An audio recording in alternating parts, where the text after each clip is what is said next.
Soft influencers, let's get booze. Listen to Abe Thompson for an hour. I'd rather fuck a blood relative. It's Abe Thompson.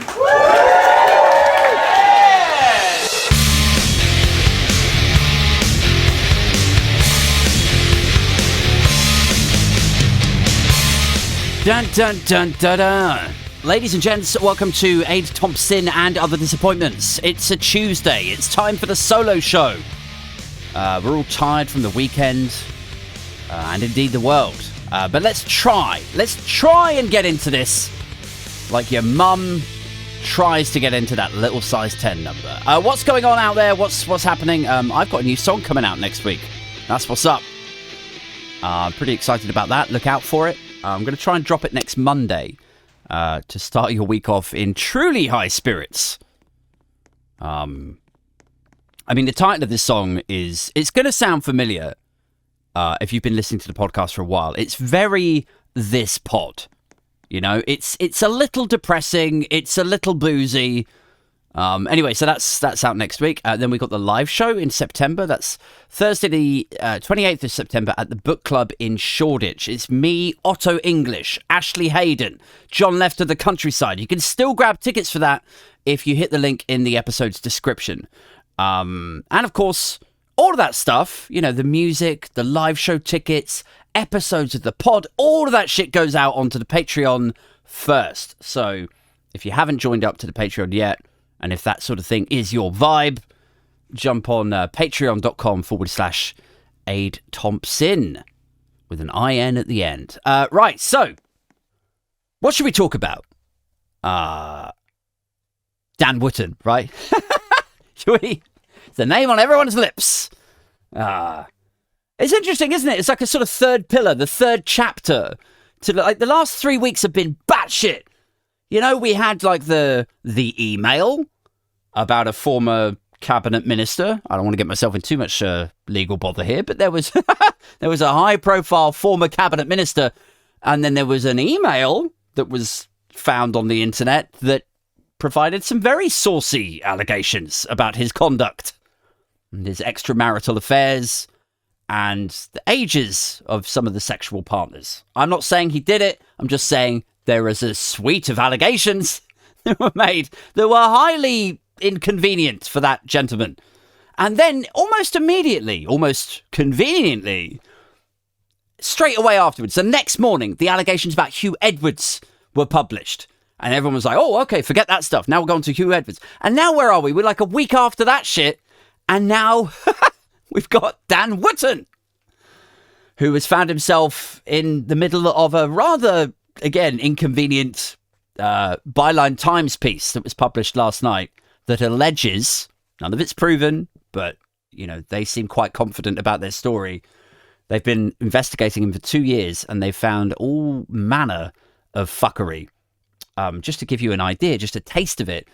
So there was a guy who went on Twitter last week who said that he was the former flame of Dan Wootton, and he stayed over at Dan Wootton's house and he went rummaging around. He was having a snoop and he found this holdall, and inside the holdall was a USB drive, and he watched what was on the USB drive, and it was footage of a colleague having sex with his partner or something, and then he found an MSN conversation on it, and it was Wootton, apparently, or like Martin Branning was his like catfish pseudonym or something. Martin Branning negotiating, like, I'll pay you £500 for footage of you fucking your other half. Like, kind of weird behaviour like that. Then there's a load of other allegations in there. I don't know. Look, it's not going to be comfortable reading for one Daniel Wootton, I wouldn't have thought. And it's not going to be comfortable for his employer either, GB News, who spent all of last week chastising and moralising over Hugh Edwards and the BBC. And now only a matter of days later, they find themselves in precisely the same situation. Or if not precisely the same, incredibly fucking similar. Say, you know, something of a fall from grace for GB News's most successful and probably highest paid journalist presenter. Most successful presenter, highest profile on GB News. That's quite an accolade, isn't it? I mean, it sounds impressive, but it's kind of like, it's like finding the shittest town in the UK and then making yourself king of it. Like, yeah! I'm king of this fucking shit heap. Like, all right. Congrats. Anyway, so that raised a laugh for me this morning. I want to talk about this actory writers strike that's happening in the US right now. I don't know if you guys will be fully aware or fully across this because, well, obviously it's a different country, right? And we're British, so like, you know, traditionally speaking, we care for the welfare of other people in other countries about as much as, you know, well, about as much as we care for the welfare of people in our own fucking country, right? I mean, like, Britain as a state, as a media entity, does not give a flying fuck about people's welfare in Britain or anywhere else. You know, you have your dad moaning about train strikes, people desperate to get a raise or a share of the pie, you know, that their billionaire bosses keep pinching. Your dad will be like, well, some of them are on pretty cushy salaries, eh? No, they're not. You're just stuck in figures from the 1990s, you daft cunt. Well, I don't know about that. Like, but look, you still think rent is £300 a month? Like, you think people are on interest-only 100% mortgages and shit, you know? And then when you hear that somebody's on £30,000 a year, then they're like, oh, well, that doesn't sound too bad. I mean, that's more than one of me nurses makes. And you're like, I know! The nurses are striking too! But anyway, over there, over in the US, in an entirely different country, writers, actors are also striking.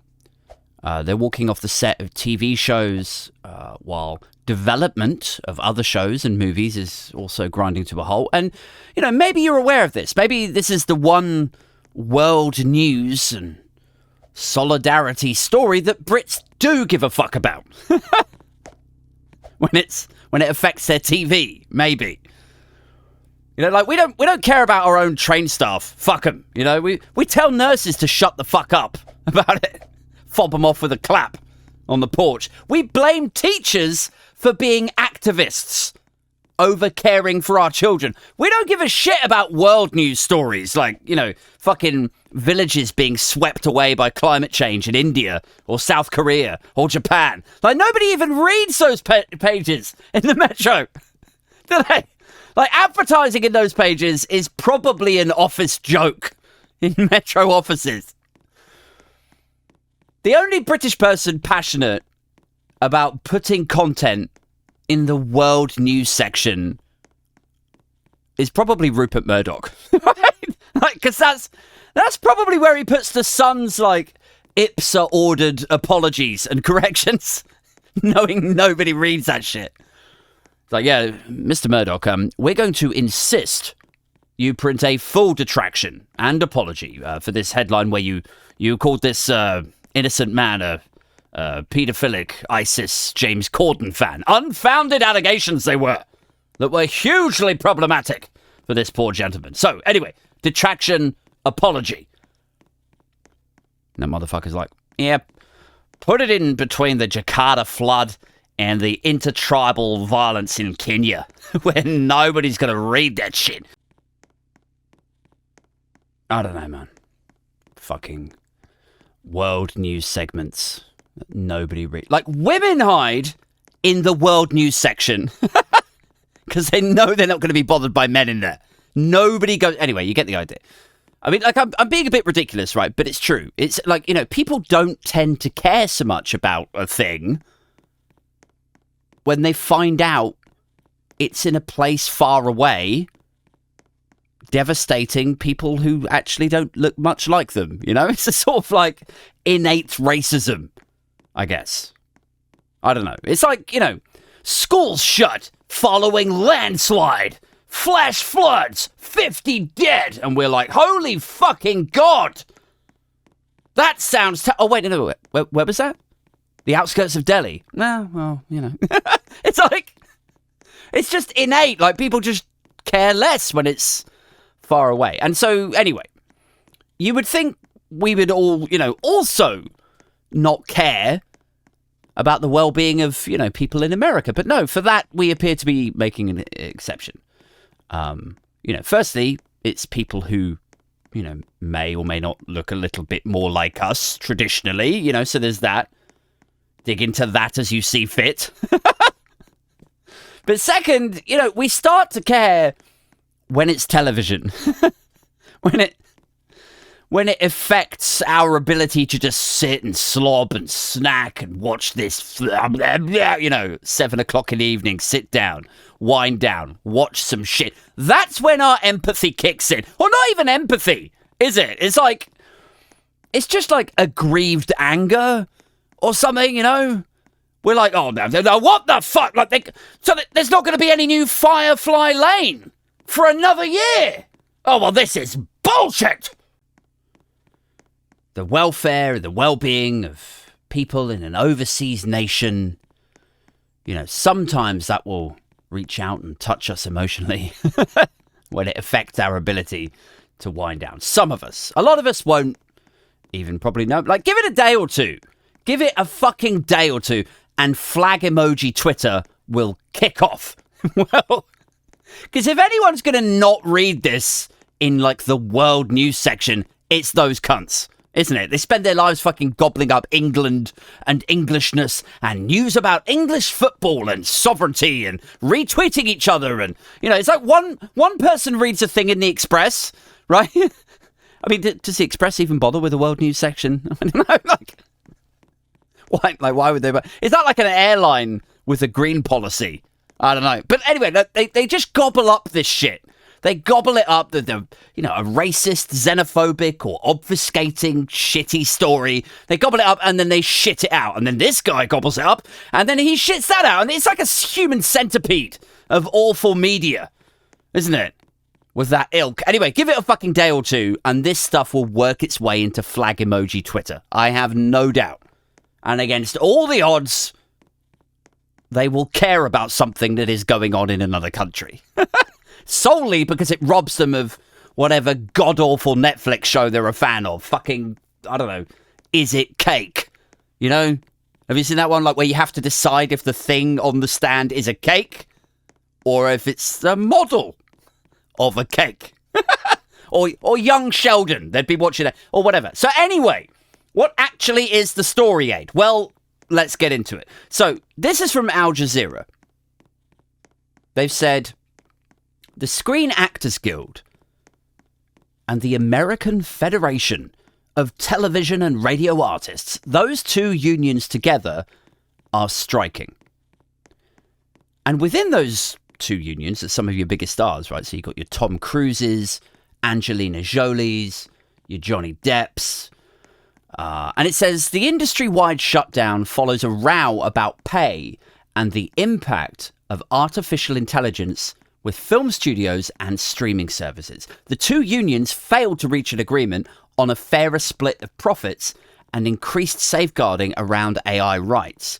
It says they're concerned about contracts, keeping up with inflation, residual payments in the streaming era, and putting up guardrails against the use of AI mimicking their work on film and television shows. So it's kind of it's all, I fucking hate to say this because even saying this has become a cliche, but this is all getting a little bit Black Mirror now, right? Because once you get into the weeds with this, right, it gets kind of funky, it's a pretty good warning tale of corporate greed, really, and exploitation. What happens when you get unchecked capitalism? A lack of regulation, Let me take you through it. Anyway, so firstly, this is a dispute about jobbing actors, jobbing writers, right? So although you will see big names showing their support, walking off set in solidarity, those guys, the big names, they negotiate their own deals. If you're a Margot Robbie, your agent is agreeing your fee for you, right? And that fee is going to far outdo the minimum agreed, union actor payment. if not your male co-star, right? Like it's so dark. I'm going to go way off on a tangent now. Like, what was the thing that she was in? Fucking Suicide Squad. Was it? I don't know. Like, I don't watch fucking superhero movies, Marvel University shit. Like, fucking real life is batshit enough, guys. Frankly, I don't need a catalyst for further detachment. Thank you. But anyway, it was like, it was one of these big budget, big studio things, a Marvel-y thing. It was Margot Robbie and Jared Leto, right? And I remember reading how Leto is basically like this passing character in that movie. Like, he's in it for like 7 minutes or some shit. And he walks away with $7 million, right? But she is in it as the main character. And the thing that I read said that she had made a fraction of what he made. Like, what the fuck? And even now, like, what's the new one that she's in? The Barbie movie, right? Like, it's just called Barbie. It's not called Ken. It's not even called Barbie and Ken. It's just Barbie. It's her. Margot Robbie, blonde, big boobs. It's fucking Barbie. And she's Margot Robbie, the highest paid female actor in the world now. She gets $12 million for that role, right? And you're like, okay, all right. Then Ryan Gosling nabs the love interest part, Ken, and he gets the same. It's like it's no big thing. For Gosling, just rocks up there with his piercing eyes and his perfect jaw. A pretty cunt. And they go, yep, yeah, you get the same. Sign here, Ryan. You know, like, the love interest, the side piece, gets the same as the main star when it's a man. It's like supporting role, you know? Like, imagine your bit on the side rocks up, demanding to be taken on the family holiday. Like, well, I think I've got a right to be here. You know, that is kind of what this is. It's what it feels like. Anyway, like, is it any wonder why women get so fucking fed up? You know, they can't even have a Barbie movie without a man swinging his dick around the casting meeting and Hollywood going like, oh yeah, what are we paying Margot? 12 million? Okay, give Ryan 12 million too, because then it's equality, you know? Like, bloated fucking producers signing off on that shit, you know? Like, hooray for Hollywood and our progressive ideals. Somebody paint a rainbow on the crossing over there. We did it, guys. We did it. Equality. Anyway, where was I? The actors, writers strike. Right. So the shows and movies that have scripts already written, they are able to continue in production unless they feature actors, right? Which you might be like, well, that's just fucking about everything then, isn't it, Aid? But that's probably because you, dear listener, are a reasonably intelligent person who consumes a lot of, I don't know, you know, cleverly written drama and comedy, and it features actors reciting lines.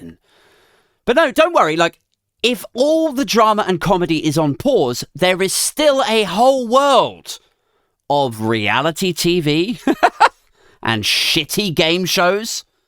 And get this, soap operas as well. Because bizarrely, even though it's scripted and it's got actors in it, it's on a different kind of contract or something. But yeah, so like soap operas, shit game shows, and reality TV is what what escapes the net.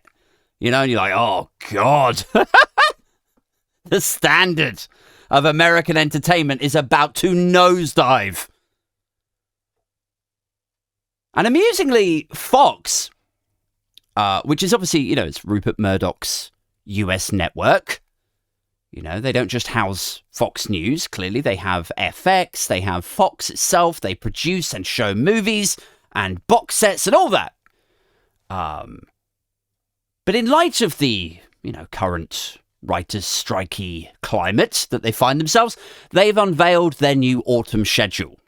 And it's like if you suffer from season syndrome, you know, what's it called? Like, you know, where the end of the summer, the shorter days, the darker evenings, the colder temperatures, it all kind of gets you down. You know, if you get that. Fucking seasonal affective disorder, that's what it is, right? If that's you, stay the fuck away from the Fox autumn schedule. Because honestly, like, you will read it and fucking kill yourself. You'll be like, well, summer's over, you know, but at least we've got some new shows in September. What's this? And stay tuned to Fox this fall as we unveil a schedule packed with unscripted brain vomit, like Kitchen Nightmares and Lego Masters. Like, wouldn't you be like, oh, fuck this? You know, like, time to check out.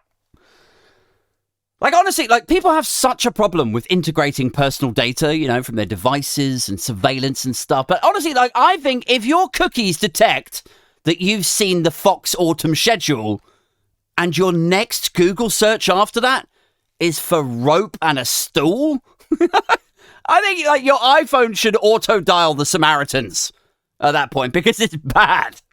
It's fucking dog eggs. Like, it's going to get to the point where, like, the credits are going to roll on your favorite actual show. You know, your dramedy that you check into Thursday night, 8 o'clock, download the new episode. But now when you watch it and the credits come on, like, the voiceover guy's going to come on. And he's going to be like, and that was the last accused of the season and for the foreseeable future. Next week at the same time, though, which celebrity is pretending to be which other celebrity when they sing with this goddamn mask on from behind this wall? And that's followed by The Bachelor, the Sobbing Widower edition, where we take a recently robbed of the love of his life husband and we pair him up with one of 3 competing cheerleaders. That's fall. That's Fox. Like, you'd fucking kill yourself, wouldn't you? And people would go, wow, you know, was he depressed? Did he suffer from depression? Was he... like, no, that is the correct response. So it's called common sense. You know, when the weather's shit and you can't go out and everything's too fucking expensive and you're living in a tent, draining the public Wi-Fi from the hotel that you can't afford to stay in, so you're living in a field next to them, you know, and you just want to watch a fucking box set of something. Take your mind off it all. And then you see that shit. I'm just saying maybe killing yourself is the correct response, if that is where we get to. Anyway, so why is the strike happening? What is the actual beef? Why would Hollywood do this to us? So some of it is just like legacy frustration, right? There was a guy on a CBS News thing that I was watching where, like, he was in a Margot Robbie movie, right? That's why she's in my head, because I was watching this thing and they happened to be talking about Margot Robbie movie. Anyway, like, he's there in this scene with her, right? Taking her fingerprints or something. And he got paid $200 for that day's work. And so there he is on the picket line, right? And he's saying he doesn't get any residuals. There's no royalties. There's no healthcare. There's fucking nothing. And the rates haven't increased, you know, but the cost of everything else has. So now, you know, regrettably, they're forced to strike. So some of it is kind of like that, you know, traditional irks and gripes. Wages have fallen behind the cost of everything. And then there's this AI layer, which is perhaps more interesting, isn't it? So, like, the studios basically want to start using AI more in the same way that they started using CGI more. Like, this is like CGI on steroids, right? I don't know if you ever saw the Indiana Jones movie a few years ago, the Crystal Skull one. Fuck tons of CGI in it. Or if you saw the newest Star Wars movies, right? Caked in CGI. It's like armies of stormtroopers or like fucking Nazi aliens or whatever the fuck it was. Like Lord of the Rings, I think, too. Anyway, you get the idea, right? So it's cheaper and it's faster and a lot of times safer for a studio to pay a few geeks to write some code and move elements around a screen and render it and export it, you know, than paying fucking 500 jobbing actors $200 each to stand around all day and cater for them, and health and safety have to come in and assess the set for hazards, you know, and they have to spend hours in makeup and shit. Anyway, so far so boring, right? So for 25 years, they've been gradually moving towards CGIing movies like as much as they can, right? So what is new now with this? What's new now is that they want you to sign a clause that effectively hands over your likeness, your face, your body, the rights to you as a performing actor, and you get $200 something like that's it. And then the studio get to use your face, you know, forever. They can animate you into doing anything. They'll reuse it in this movie. They'll reuse it in that scene, you know? You'll go to an audition for fucking Pride and Prejudice and you'll crop up in 9.5 weeks or some shit. You'll be like, I don't understand. Like, I read a Jane Austen monologue in that audition. What the fuck am I doing up there blowing Mickey Rourke? You know, it's kind of fucked, isn't it? For $200. And like, I can kind of see both sides to it, you know. If I'm really brutally honest, I don't suppose I'll win myself many friends for saying this or attempting to be devil's advocate to some extent here, but like, you know, I can kind of see why studios would want to make savings, right? You know, you just pay someone once and then you reuse their likeness multiple times. You know, if you were a Fat Cat studio executive and, you know, everyone was constantly telling you it's not the 90s anymore, you know, and people are constantly pirating or torrenting movies, you know, or they're happy to stay at home and watch Netflix, or they're broke, you know. Like, it used to be £8 a ticket back in the day, which was fuck nothing, you know. Now it's like doubled or more, plus you buy chips and nachos. It's fucking expensive going to the cinema now. It's got pricey, but your income hasn't matched it. Do you know what I mean? It's just one of 1,000 things, you know, that people used to do because it was kind of cheap. Even factoring in, you know, the economies of scale, the changes of wage packets, the changes to rent and mortgage over those same years, you know? Like, nights down the pub used to be a lot more popular than they are now. Because students who typically would go out down the pub can't fucking afford to do anything. Holidays in Cornwall used to be a cheap British alternative to flying off to Greece or America or whatever. Now even holidays in Cornwall are fucking luxurious items. All of it's too expensive now. So imagine you're the studio executive tasked with making savings to maximize income, to survive in a crowded fit. You know, obviously if the CGI guys tickle your balls with a bit of AI, you know, they come up to you, they're like, yeah, you won't even need extras soon. You could just choose from a library of pre-existing sprites and, you know, you can have a blonde guy or a brunette woman or a black dude or, you know, whatever. And we can make them do whatever you like. You know, like, obviously that's going to be tempting. I understand that. What I don't understand, I don't think, is why you would be so fucking tone deaf about it. So light speed insensitive as the studios have been with this, as to, you know, to put this down as your best and final offer to the unions. Like, they slid that shit across the table. They were like, hey, unions, I know you've got some concerns, like you're already upset by the low rate of residuals in the streaming era, the day rate for extras. We know that there's some sensitivity around you being strong-armed and signing away your digital likeness for all time for fucking $200. But look, we're all in this together. We all want to make Hollywood a success, and we've had our lawyers draft this up. So here it is. Take a look. We think this is a pretty reasonable settlement. And they're like, what the fuck? This just says, fuck you, we're doing this. Well, we think it's fair given the challenges that the studio are facing.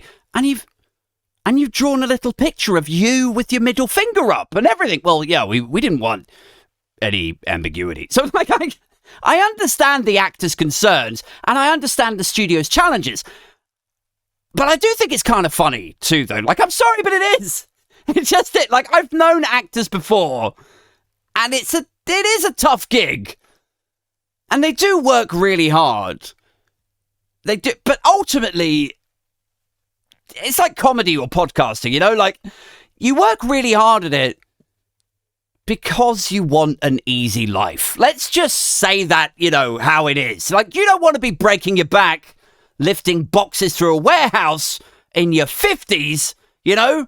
It's hard work being an actor, going to auditions, doing this, reciting lines, going over it all over and like, it's hard work, but it's hard work as a means to achieve lays. It just is.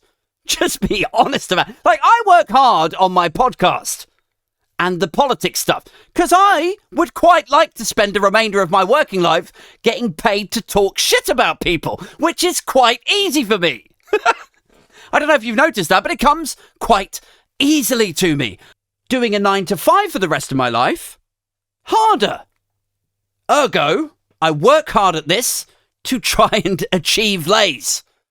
So I get that, you know, actors work hard and they put in the hours, but I don't know, like it's like if you work hard to achieve lays, you know, like I accept that that's kind of what I'm doing with it, like, and you should too. You know, we should factor that in somehow. And you should please understand it's a buyer's market also, you know? Studio execs, casting directors, they only have about 1 million people desperate to be Hollywood actors to choose from. So if you're stood there on the front line of the picket, you know, complaining about work and pay and conditions, there's a bit of me, a little part of me that's like, yeah, because it's not skilled work. And there's fucking millions of you fucking idiot. And I know that there'll be people who are like, you know, oh yeah? Oh really? Not skilled? Well, you try getting up at 4 a.m. To get to set and do 19-hour days and be in makeup for 3 hours before the camera even rolls. And then you're in heavy costume in the blistering sun or, you know, whatever. Like, I get it. It's hard. But it's hard work as a means to get lazy. So, you know, fuck off a bit. just fuck off a bit. Like, I feel your pain. It's good to unionize. I hope you get a better deal. I honestly do. I really do. But I truly feel like, you know, if I'm meeting you halfway here, you know, like the empathy's kicking in over my side, I'm supportive of you getting a better deal, hopefully. The studios are probably being a bit grubby and sociopathic about it. You know, if I meet you halfway there, can you at least meet me, the other half, and admit that the hard work thing is at least a bit coloured, you know, by the desire to not work that hard, right? Can you at least accept that? When you got into Hollywood acting as one of, you know, 10,000 extras out there that you knew your bargaining power might be limited? Maybe I'm being unfair here. I don't know. I mean, you know, what's another example of, you know, unionizing and trying to get a better deal and stuff is like, you know, Uber drivers is a recent example over here in the UK. It is largely unskilled work, right? Can we agree on that? As, you know, rightly or wrongly, there is no shortage of people landing in the gig economy right now. Just like there's no shortage of fucking starlets vying to suck a dick to land that role. I'm not saying it's right. I'm just saying there is an overwhelming supply to the demand. So I guess by the same logic of me saying, you know, the overwhelming supply and, you know, it's not really skilled work or like, I guess by that logic, I should tell Uber drivers to just shut the fuck up and, you know, put it up. But I don't, because that genuinely is hard work. It might be largely unskilled, but it is long hours. Like, you have to fucking listen to assholes in the back of your car all day. You've got drunks vomiting all over your family Vauxhall. And for not that much money either, you know? And it's not, you know, a hard work as a means to achieving an easy life, is it? You can't achieve laziness through driving your Uber 10 hours a day. There's no rock star Uber drivers, for fuck's sake. So it's different. You know, it is different. Anyway, what am I saying? What was my point? No fucking idea. Just, you know, by all means try to get a better deal. I just, you know, I think it would do a lot for a lot of you, and not just actors. I mean, literally everyone out there. It would do a lot of you some good to understand and accept, just how fucked we are by AI and stop pretending that there's anything really that we can do about it. Like studios are going to end up casting digital sprites in major releases. That is just going to happen. Scripts are going to end up written by machine learning, like a ChatGPT thing. Entire albums of classic rock material that gives you goosebumps will have been produced by machine learning also. It's inevitable. It's going to happen. And when AI takes over the world, it won't be like a robot running around killing everyone like fucking Terminator. A robot glitching and murdering. It will be a slow winding down of living standards because so many motherfuckers will be out of work. And so there'll be this huge tax shortfall and something will have to give. And it will be schools and social care and shit. That is where we are headed. That is going to happen. And still people now are like, well, you say that, Aid. You say that. But these governments, these big corporations, they wouldn't do that, Who would they sell to if everyone's just at home, living off basic welfare? They can't afford to do it. And I'm like, they just know the gig's up. All right? Don't worry about what's going to happen when everyone's at home and nobody can afford to eat. That's way down the road. They just know that the gig's up like kind of now, like soon to now. They know how bad it's going to get. Plus add in all the other shit that we always talk about on this show. Climate change, nuclear war, pandemics. They know the gig's up. That odds on everything's fucked. So whether it's AI or pandemics or like whatever, they just want to get the most bang for their buck now. So they can draw down those dividends and fuck off to a New Zealand island somewhere. That is their plan. I see these tweets, man, where people are like, well, governments and corporate America,